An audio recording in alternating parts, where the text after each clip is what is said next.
जय झूलेलाल। सतनाम साखी सिंधी समाचार राजस्थान में तव्हां सभिनि जो स्वागत है।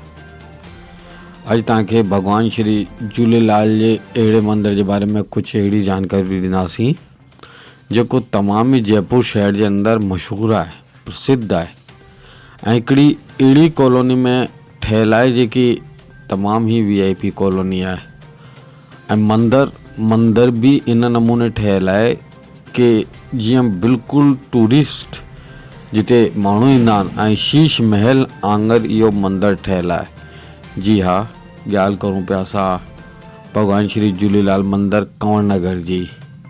अॼु तव्हांखे कंवर नगर जे बारे में कुझु कंवर नगर जे अंदरि जेको मंदरु आहे उन जे बारे में कुझु अहिड़ी जानकारियूं था ॾियूं जंहिंजे लाइ करे असां वटि कॉलोनी वारनि जो लगातार फ़ोन बि आयो त उन फ़ोन जे आधार ते अॼु असांजी टीम भॻवान श्री झूलेलाल मंदर में पहुती ऐं छा नज़ारा ॾिसण लाइ करे मिलिया उहे असां तव्हांखे ॿुधाईंदासीं।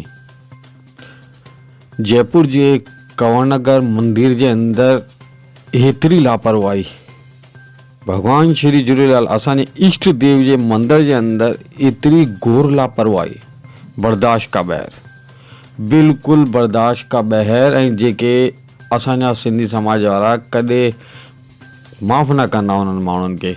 जी हा, भगवान श्री झूलेलाल जे अहिड़े सुठे मंदर जे अंदरि आवारा पशुनि जो डेरो तव्हांखे असां वीडियो में ॾेखारियूं था कीअं आवारा पशु पूरे मंदर जे प्रांगण में पिया घुमनि, पूरे मंदिर जे बाग बगीचनि में पिया घुमनि ऐं पूरे मंदर जी व्यवस्थाउनि खे ख़राबु करे वेठा आहिनि। असां वटि जेकी शिकायतूं आयूं बिल्कुलु पुख़्ता हुयूं, सही हुयूं। माण्हुनि सही बि चयो कि मंदर त बाक़ाइदा हिकिड़ो शीश महल आंगुरु ठहियलु आहे पर उन जा हालात ठीकु कान आहिनि। त उन मंदर जे अंदरि ॾिसण लाइ कान मिलिया असांखे आवारा पशु, हिकु न ॿ न अनेको पशु हिते हुते पिया घुमनि, माण्हुनि जे पुठियां भौंकनि पिया, उन्हनि खे खाइण जी कोशिशि पिया कनि, चकण जी कोशिशि पिया कनि। त तव्हां ॾिसो हिन वीडियो जे अंदरि कि कहिड़े नमूने उहे घुमनि पिया। हिकु तरफ़ त आवारा पशुनि जो डेरो, ॿिए तरफ़ इन वाइट टेम्पल सफ़ेद मंदरु कहलाइण वारो मंदरु जर्जर अवस्था में अची वियो आहे। जी हा, दीवारुनि तां जॻह जॻह तां डेंटिंग पेंटिंग ख़राब थी चुकी आहे। सफ़ेद मंदरु, अछो मंदरु ॼण धुंधलो सो थी वियो आहे। हिन मंदर जी जेकी डेंटिंग पेंटिंग जी ॾाढी रिक्वायरमेंट आहे, पर हाणे ॾिसणो ई आहे कि इन्हनि सभिनि ॻाल्हियुनि जे पुठियां ज़िमेदार केरु, ज़िमेदारी केरु थो खणे हिन मंदर जी, केरु आहे ज़िमेदार जेको इन्हनि व्यवस्थाउनि खे सही न पियो करे सघे, इन्हनि व्यवस्थाउनि खे सुधारे न पियो सघे, ध्यानु न पियो ॾेई सघे।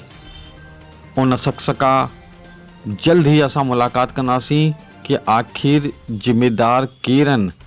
एतिरो सुठो मंदरु, सफ़ेद मंदरु जेको भॻवान श्री गोबिंद देव जी पासे में आहे, कंवर नगर जहिड़ी VIP कॉलोनी में आहे, तंहिंजे बावजूद बि इन जा हालात बद का बदतर आख़िर कीअं थिया आहिनि। आख़िर केरु आहिनि हिन मंदर जे पुठियां, ट्रस्टी, पूज्य सिंधी पंचायत या को कमेटी जेकी इन जी देखरेख न बि करे सघे। सवाल हिन में वॾो इहो आहे कि असांजे भॻवान श्री झूलेलाल जे मंदर जे अंदरि प्रांगण में आवारा पशुनि जो डेरो जेको अचण वारे भक्तजननि खे लगातार परेशान पिया करनि, उन्हनि खे चका पिया आणनि, खाइनि पिया, त अहिड़े में हुन मंदर में केरु वेंदो? त आख़िर इन सभिनि ॻाल्हियुनि जे पुठियां ज़िमेदार केरु आहे? कमेटी, सोसाइटी या इन जा ट्रस्टी या पूज्य सिंधी पंचायत वारा? अॻिले वीडियो जे अंदरि असां तव्हांखे ॾेखारींदासीं ज़िमेदार आख़िर केरु आहिनि। बाक़ी सिंधी समाज असांजे इष्ट देव जे मंदर जे अंदरि हिन प्रकार जी गुस्ताखियूं बर्दाश्त कान कंदो, हिन जी आवाज़ खणंदो। त अॻिले वीडियो में असां तव्हांखे ॾेखारींदासीं ज़िमेदार केरु। जय झूलेलाल, सतनाम साखी।